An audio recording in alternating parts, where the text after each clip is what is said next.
Hello guys, welcome back. So ఈ వీడియోలో మనం డైనమిక్ ట్రిమ్ గురించి తెలుసుకుందాం. సో బేసికల్లీ మీరు డవించీలో professional editor or pro editor అవ్వాలంటే మీకు ఈ డైనమిక్ ట్రిమ్మింగ్ అనేది చాలా బాగా హ్యాబిచ్యుయేట్ అయిపోవాలి. ఓకే, సో ఇంతవరకు మనం బేసికల్లీ సెలక్షన్ టూల్ చూసాం అండ్ అలాగే ట్రిమ్ టూల్ చూసాం. అండ్ దాని పక్కనే మీకు కనిపిస్తుంది కదా, so dynamic trim mode.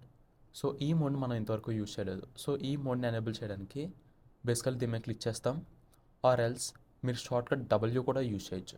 And అలాగే ఇక్కడ ఇది ఎనేబుల్లో ఉండగానే మనం సెలెక్షన్ మోడ్లోకి అండ్ ట్రిమ్ మోడ్లోకి స్విచ్ కూడా అవ్వచ్చు. సో బేసికల్లీ నేనైతే ఇప్పుడు సెలెక్షన్ మోడ్లో ఉంటాను.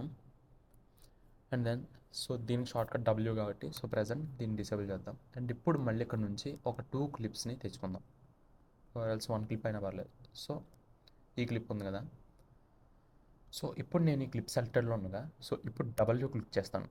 సో ఈ మోడ్ ఎనేబుల్ అయ్యింది. సో అండ్ ఇక్కడ మీరు ఈ హ్యాండిల్ కానీ చూసుకుంటే ఇప్పటివరకు రెడ్ కలర్లో ఉంది, ఇప్పుడు మీకు ఎల్లో కలర్లోకి మారింది. సో ఇప్పుడు మీకు విజువలైజేషన్ కూడా ఇంకా పర్ఫెక్ట్గా ఉంటుంది. కానీ ఇక్కడ ఫస్ట్ ఆఫ్ ఆల్ మనం ప్రీవియస్ వీడియోలో జేకేఎల్ ఎలా యూజ్ చేయాలో తెలుసుకున్నాం కదా, సో అవే షార్ట్కట్స్ మీకు ఇక్కడ బాగా యూజ్ అవుతాయి. ఓకే, సో ఇప్పుడు కనుక ఈ సెలెక్టెడ్లో ఉండగా నేను ఏది సెలెక్ట్ చేయకుండా సో జస్ట్ ఈ క్లిప్ మాత్రం సెలెక్ట్ చేసి ఉంచి ఎల్ ప్రెస్ చేశాను అనుకోండి, సో ఆ క్లిప్ అనేది మనకి దూరం మూవ్ అయిపోతుంది. సో మళ్ళీ ఇంకోసారి ప్రెస్ చేస్తే ఇంకా స్పీడ్గా ఇంకా స్పీడ్ మూవ్ అవుతుంది. అండ్ దాన్ని కేప్ క్లిక్ చేస్తే స్టాప్ అవుతుంది. ఓకే, సో ఇది పర్ఫెక్ట్ కాదు. సో మళ్ళీ దీన్ని వెనక్కి తెచ్చుకుందాం.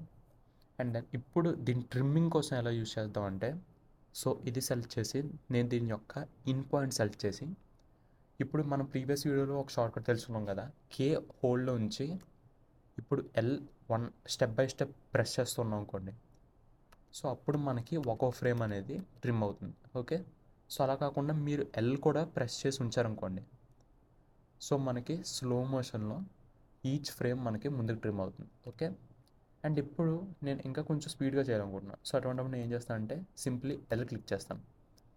సో మనకు నార్మల్ స్పీడ్గా ట్రిమ్ అవుతుంది. అండ్ నా ఇన్ పాయింట్ ఎప్పుడు కావాలి అనేది నేను చూస్ చేసుకుంటాను. సో ఇక్కడ నుంచి రన్నింగ్ స్టార్ట్ చేస్తాను కాబట్టి సో నేను ఇక్కడ కే ప్రెస్ చేస్తున్నాను, స్టాప్ అయింది. అండ్ ఇది నా in point. And then so similarly ఈ క్లిప్ యొక్క అవుట్ పాయింట్ సెలెక్ట్ చేసి సో ఇప్పుడు నేను ఐదర్ కే హోల్డ్ చేసి ఉంచి ఫ్రేమ్ బై ఫ్రేమ్ కోసం జే ప్రెస్ చేస్తాను, ఆర్ ఎల్ సింప్లీ ఒకేసారి జే ప్రెస్ చేస్తాను and then K. So stop అయింది. అండ్ ఈవెన్ నేను ఇంకా కొంచెం ట్రిమ్ చేయాలనుకుంటే సో మళ్ళీ కే ప్రెస్ చేసి ఒక్కొక్క ఫ్రేము వెనక్కి తెచ్చుకుంటా. సో జే ప్రెస్ చేస్తున్నాను, సో ఒక్కొక్క ఫ్రేమ్ నాకు వెనక్కి వస్తుంది. అండ్ దెన్ ఇక్కడ స్టాప్. ఓకే, సో ఈ విధంగా నేను నా డైనమిక్ ట్రిమ్ని యూజ్ చేసుకోవచ్చు. అండ్ దెన్ వన్స్ ఇది కట్ అయ్యాక సో నేను మిగతా వాటితో మర్జ్ చేయొచ్చు. సో గైస్, ఈ మెథడ్ కూడా ప్రొఫెషనల్గా యూజ్ చేయడానికి బాగుంటుంది. కానీ దీనికి మీరు మెయిన్లీ జేకేఎల్ షార్ట్కట్స్ని ఎలా యూజ్ చేయాలి అనేది బాగా ప్రాక్టీస్ చేసుకోవాలి. So that's it for this video. See in the next one. Bye.